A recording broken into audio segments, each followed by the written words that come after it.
comes a gem. Here comes a gem. Here comes a gem from MM. Mickey bout to drop a gem. Mickey bout to drop a gem. Mickey bout to drop a gem. Mickey bout to drop a gem. Here comes a gem. Here comes a gem. Here comes a gem from MM. Mickey bout to drop a gem. Mickey bout to drop a gem. Mickey bout to drop a gem. Okay, now listen up. How are you guys feeling? I hope you guys are doing amazing. And let's jump into this week's episode. So, first things first, that I want to talk about is some of the lessons that I feel like I've been learning recently and in this season of the wilderness. Honestly, I would prefer not to be in a wilderness season at all. Like, I am a planner, I am a control freak. Some people might call me type A. I think on the Enneagram, I'm a 5. Like, I think I'm gonna have to go back and check that. But I think I'm a 5. I like things planned out. I like to kind of know ahead. I'm a future forward thinker. So it's like I struggle with being present. I'm like, okay, this needs to get done. This needs to get done. Y'all ever had a list and you have all these things to do, but then when you check it off, it feels so good. Like, I've accomplished this, I've accomplished that. Like, that's when I get my relief kind of thing, right? I'm that person. Bless me. In the wilderness season, it is very hard to, I don't know how I should put it. It's very hard to have a plan. I feel like in life in general, dealing with God, thanks God, it's hard to have a plan. And so I feel like that's where me and him kind of like butt heads a lot, because I'm like, I'll serve you. The answer is yes, but could you give me a heads up? And he's like, no. Then I'll be like, okay, well, that's cool. You don't have to give me a heads up, but once I am in it, can you spell it out? A, B, C, D, E, F. Like, I'm in it now. You didn't really warn me. You kind of blindsided me. That's cool, big dog. But, spell it out, lay it out for me. And he'll be like, no. And I'm just like, because I know that you can, right? I know that you can. You're choosing to not do these things. And so, that's sometimes where I butt heads with God. And for the people who are like, I can't believe you butt heads with God. Like, yeah, aren't you going to butt heads with anybody? And me butting heads isn't necessarily like, F you, God, I can't believe you, like, blah, blah, blah, blah, blah. And I'm not judging you if you have those moments, because, God can handle it. I don't know why people try to act like God can't handle it. God can handle it. He knows how we are as human beings. So I don't think you should be judged for that. But when I say I'm butting heads with God, it's not always like that. It's not, it's just that I disagree with what you feel like, or how you feel like my life should go in the direction it should be going in. I disagree with you, or I disagree with your method. Like, maybe I do agree with the plan that you have for me, but I disagree with the method that you're choosing to make this come about. And sometimes me being in disagreement with his method, or me being in disagreement with his plan in general, can slow me down in my wilderness season. I also want to say that Jesus went through a wilderness season. I don't have the scripture pulled up right now, so I can't read it to you guys directly, but Jesus Christ himself had a wilderness season. And if he had one, I don't know why in the heck we think that we won't have them, right? Wilderness seasons are a must. Wilderness seasons are guaranteed. Like, we're going to die and we're going to go through hard times. It rains on the just and unjust. I always say that. I tend to hate wilderness seasons. I tend to not look forward to them at all. But this specific wilderness season, because I've had other wilderness seasons in my life, as I took time to reflect, I've had other wilderness seasons, but for some reason, this one felt so detrimental, so different, so at different points in time, overwhelming, or just like so heavy to make me want to like question, why am I following God, or why am I trusting him with my life kind of thing? Why do I choose to say yes to a God who would send me in this season? This wilderness season made me question a lot about myself, about others around me, about the God that I serve myself. However, I think so far in my years of living, this is one of the most important wilderness seasons that I've ever experienced in my life before. And I say that because of some of the lessons that I have, learned in this wilderness season, and some of the things that needed to happen in this wilderness season to kind of not only shape and mold me, but reawaken certain desires in me, or take the scales off my eyes about different people and different things, and even different patterns and habits that I have in myself that no longer serve me. So, I want to talk to you guys about some of those things today. All right, here we go. The first thing that, or lesson that came to mind that this wilderness season has taught me, is that I had to learn that coping mechanisms that I had that probably protected me in other seasons no longer served me now. And this wilderness season was teaching me, like, okay, this worked back then, but this isn't going to work here, or this isn't going to work moving forward. So let me show you how it's no longer serving you in the dark. And let me prune that out before I put you around other people, before I put you back in the light, and I don't, when I say light, I don't always mean like in front of an audience or on a massive scale or in front of like you guys, my BK fam. Like, there's a lot of stuff that God had been pruning out of me long before I talked about it on the podcast, and stuff that I still haven't expressed on the podcast. There's a lot of stuff that He's been pruning out of me, that He's been dealing with me in my heart and my head of like, you have to get this character trait right. Like, I don't want it to be a flaw and to taint certain relationships in your life that I sent to heal you, that I sent to get you to your destiny. Some relationships are temporary, some are a lifetime, and we don't always get control over how they turn out. Like, are you seasonal or are you for a lifetime? However, whether they are temporary or they are forever, I still need to steward them and handle them properly. And I think that was something else that this wilderness season taught me. And just like, shutting down isn't going to work for you anymore, Miss Ma'am. Or not communicating how you feel isn't going to work for you anymore, Miss Ma'am. Like, great. It protected you from getting certain reactions from different people. It protected you from, maybe even if you wanted to share it, not necessarily, this is a lesson within itself. It also, like, shutting down would protect me from talking too much or sharing too much. But I went to the extreme, right? It's like, I'm not going to say anything at all. And it's not to say that I was, I don't know how to describe it, because I was always really private. And I feel like a lot of people around me didn't understand it, so they judged it. A lot of people didn't understand it or didn't like that I was private with them, so they either judged it, and or it could have simply hurt their feelings. Like, maybe it wasn't coming from a judgment place like, I hate that you do this. Maybe it was, I hate that you do this with me, kind of thing. And that's something that, I can respect.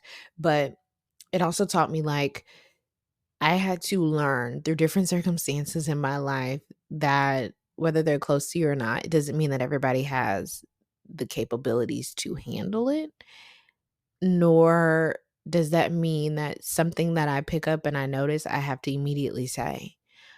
It taught me, take it to God, because I can say something, but if I don't have it in the right tone, if I don't necessarily have the right verbiage, if I don't have the right heart posture when I say it, the message can get lost. And there were some really pivotal moments, I'd say, within these past few years, and what I'm now calling my wilderness season, where I'm grateful God showed me how different people around me, whether they were close to me or not, felt about me. And instead of like, want to go tell another close person, even though I feel like I would have that right, to be able to vent, to not have to hold it in. But there was a lot of stuff I just held on to and dealt with internally. And then I was just like, I'm going to take it to God. I don't have to talk to anybody else about this. I don't have to hold it in and sit on it. I can take this to God, because I can't say for everybody, but a lot of times I think when people vent, it's to get it out. It's not to necessarily make the other person look bad, but people can feel some type of way about it. People can assume you have when you haven't. And then it and I'll speak for myself, and me, it'll trigger different things of like, this is why I keep my mouth shut and I don't talk at all, right? Because assumptions are made whether I say something, assumptions are made whether I don't say something. And something I've noticed with human beings, I don't know if it's the nosiness, people want to clean it up and call it like curiosity. I'm just curious, like you're nosy, okay? Is that the less you tell people, the less information they have to go off on, they come up with their own opinions and it's like they have a desire to know more. And listen, I understand that, especially with me, I understand why people make certain assumptions because there's so little information to go off of. Like, even the information that's out there is like a corner of the painting and nowhere near the whole canvas, right? So it doesn't make sense to people not involved, and it doesn't make sense to people who don't understand the feelings that I'm feeling at the moment, and it doesn't make sense if you listen out of order.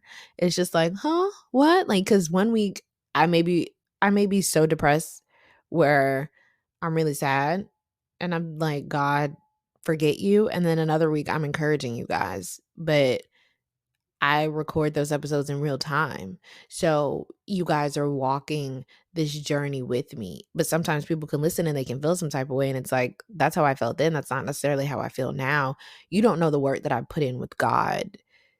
You don't know the self work that I'm doing with myself. You don't know me being in my word and being like, okay, God, show me. You don't know me just trying to meditate and to try to regulate my nervous system to just stay calm in a multitude of different scenarios, right? In my wilderness season, I wanted to learn, or God was showing me that I needed to learn. I'll say that, how to navigate the balance of like not this extreme or the other extreme, because life and people are so gray, as I've mentioned a multitude of times, right?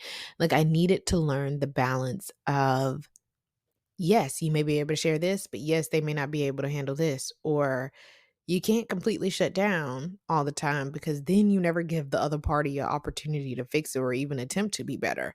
Now you've kind of labeled them to that moment or held them hostage in that moment and never given them the opportunity to grow or try to fix it and things of that nature. So I realized that's where fault lie in me in this wilderness season. I mean, not just in this wilderness season, but in general. But that's what this season has been teaching me. Like, the scales have been removed of how something that I used to protect me, shutting down, not speaking, is also harming me all at the same time. I talked about in another episode, also pulling me away from community. Because if I think that it's not safe enough to talk to people or to talk to different people about specific things, then I had moments of feeling isolated and feeling alone. And how do I handle this? And yes, I take it to God. I start with taking it to God. And can I just say that that was probably one of the best things, was to get in the habit of, when somebody offends me, immediately taking it to God and being like, I can't believe they did this, versus taking it to another person, because another human being can either rile you up, or they might not rile you up. They could really just be like, okay, like, listen, let you vent, and then not make it worse for you, or not make it feel like you're crazy, not try to gaslight you, or can let you vent, but then also be real with you, like, I understand that you feel this way, but let's look at it from the other perspective, right? Maybe you could have handled this better. Like, you need people in your corner who can be like, give you time to vent, but then also be like, but you could have looked at this differently, right? Um, I needed to, this wilderness season has also taught me, like, I was very hard. I was hard. Like, I was not flowing in my feminine energy whatsoever. And I needed to see how hard I was. Like, I was shut down. I was angry about certain things. I was resentful about certain things. I was frustrated about certain things. I was sad about certain things. I had to, as I've talked about many times on different episodes, I had to grieve a life that I just knew was coming. Like, people don't like me to say this, and this isn't for other people to take it personal, but this is just my testimony, my journey, how my life is unfolded. You couldn't pay me to go back to my childhood. Does that mean I never had a happy moment? No, like, duh. Of course there were some happy moments. But how some people want to relive those days, you couldn't pay me to relive those days. So I set myself up for failure thinking, I can't wait till I get in my 20s and stuff to be self sufficient, to be this, and this. I have been telling myself this since I was a little girl. It's going to work out like boom, boom, boom, boom. Like, I'm a planner. I'm planning for it. I'm prepping for it. I'll be ready for it. And when that time came, I just didn't know life would look the way it did. I didn't know the people around me would look the way they look. I didn't know the people around me would be experiencing the things they were experiencing. I didn't know I would be experiencing certain things that I was experiencing. So it's like I had a plan since a child for my life to look a certain way. And not only was I a kid and I had no idea what everything that it would take, I also had no idea the world would look the way it looked and that my inner world would be shaped and look the way it looked. Nor did I take into account of all the different experiences and emotional battles and just different things that I would be going through. I didn't take any of that to account. Like, it was very write this list down. This is what it's going to look like. Like how some people have a list for their future partner. Like, I had a list for what I specifically wanted my life to look like. It bumped the partner. Like, sure, I'll get married, but the thing that I was most looking forward to was being fully self-sufficient and kind of having like that space to myself, like being by myself. That is what I was most looking forward to. Like, sure, I thought I would get married, but that's not something I was like, I can't wait to get married. I can't wait to have kids. Like, I thought, like, okay, if it happens, it'll come. But that wasn't what got my heart like excited. That one would put a huge smile on my face. What put a huge smile on my face is thinking about me living alone, thinking about me having enough finances to kind of operate and navigate and just not just survive, but thrive in this lifetime. And so to get to my 20s and realize it doesn't look the way that I thought, I had to grieve that. And in this wilderness season, I had to surrender my life, my plan for my life over to God. And I had to grieve this idea of what I thought it would be. You know, a lot of times I think people go through the same thing, but they may experience that with parenthood, or they may experience that at the thought of, I thought I'd be married at this age, or I thought I have kids at this age. You know what I mean? It doesn't always come with like kids and marriage. Sometimes it's, I just thought I'd be living by myself. I just thought I have enough money to be financially stable in all areas.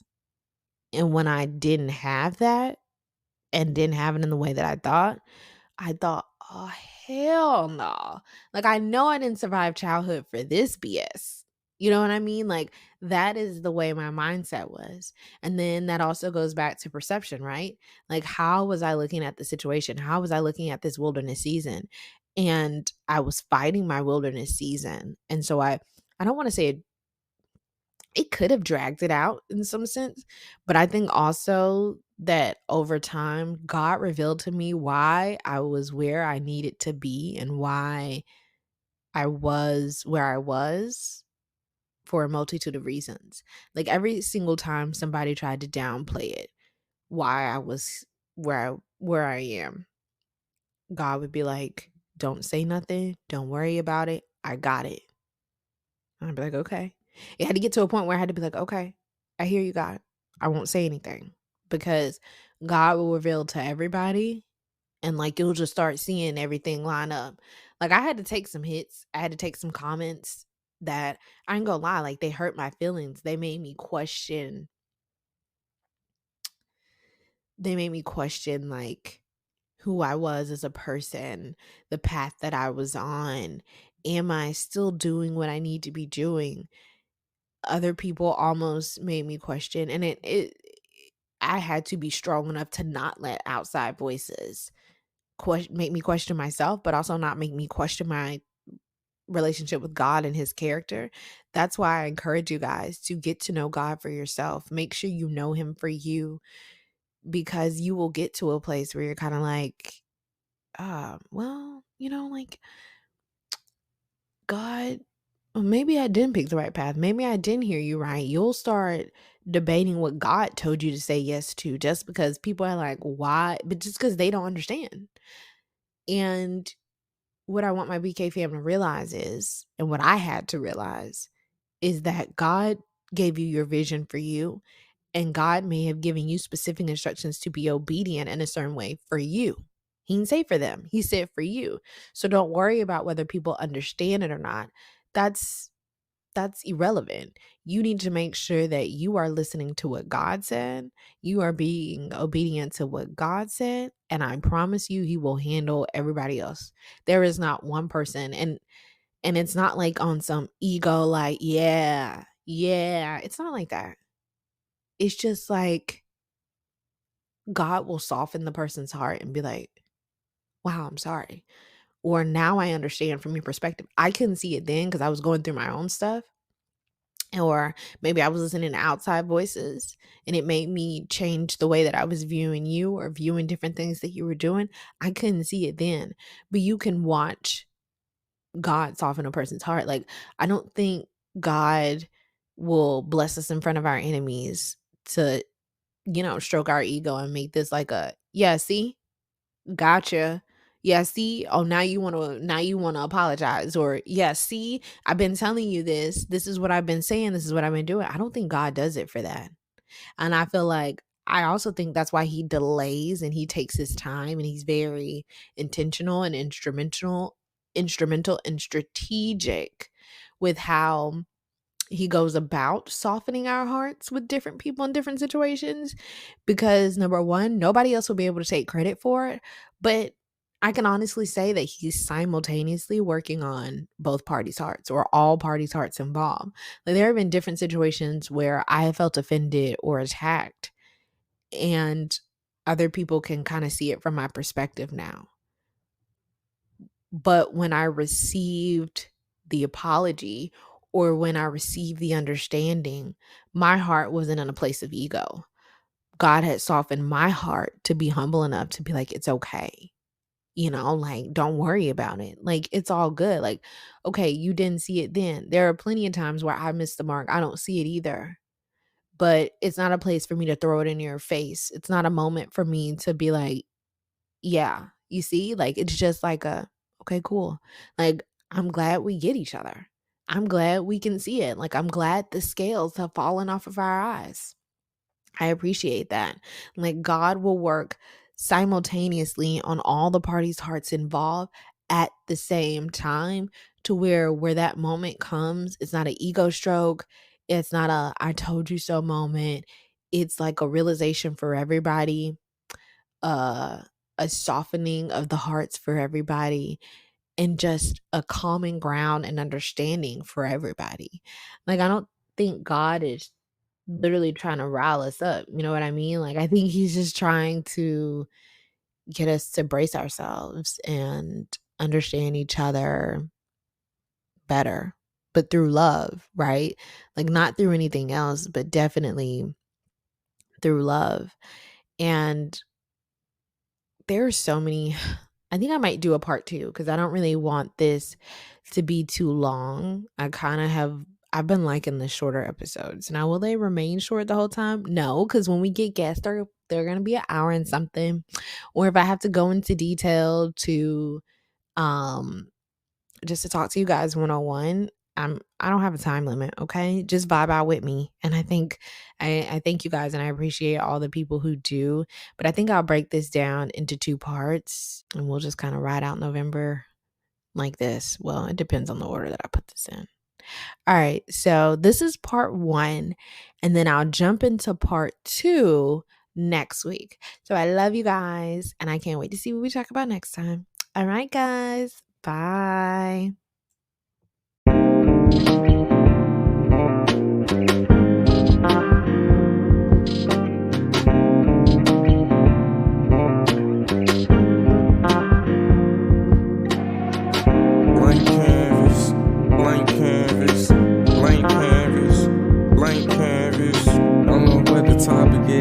wanna talk about something on the mental, on the mind, ran heavy. Society with the levies, kinda deadly. Silent killer, hard to daddy. Most killers had no daddy. Sadly, that's just what it be in my community. We got no unity. Dark skin wanna ruin me. I'm speaking fluently. So just listen. Blank curves, blank curves.